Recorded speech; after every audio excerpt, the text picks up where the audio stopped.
The word jihad is mentioned in the Quran about 41 times.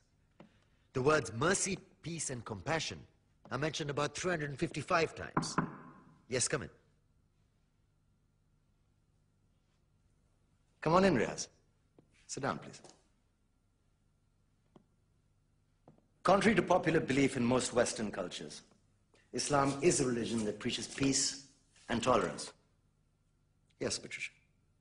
If Islam truly is a religion that preaches peace, then how come the world's most troubled spots, the West Bank, Afghanistan, Pakistan, Iraq, they're all plagued with Islamic terrorism? Well, that depends on your definition of terrorism. Some might argue that the U.S. invasions of countries like Iraq and Afghanistan are also acts of terrorism. Those were acts of war to get rid of despotic regimes. Or a means of getting at a country's oil. Conspiracy theories. Well, May I? Yes, please. Go ahead, Raaz. Mr. Khan is right. I mean, if we're talking about terrorists, the world's biggest terrorists are the white superpowers. Come on now. No, really, stop and think about it. Explain 9/11. Okay. Do you know how many people died in the Twin Towers strike? Around 3,000. And do you have any idea how many people died in the bombing of Afghanistan? Take a wild guess. More than 15,000 people died. And that's just conservative figures.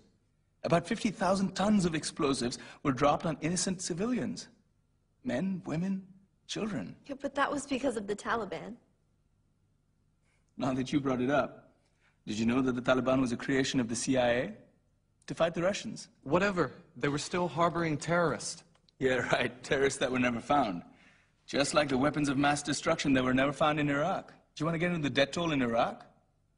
500,000 civilians and counting. And what do Britain and America say when they don't find these weapons? It's simple. They just say sorry.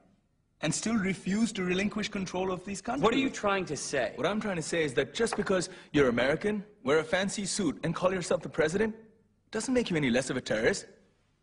I'm saying that if you don't stop meddling in other people's countries, you will face a backlash. If Muslims like you feel that way, then why don't you get out of our country?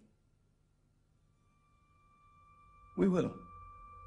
As soon as you promise to leave ours.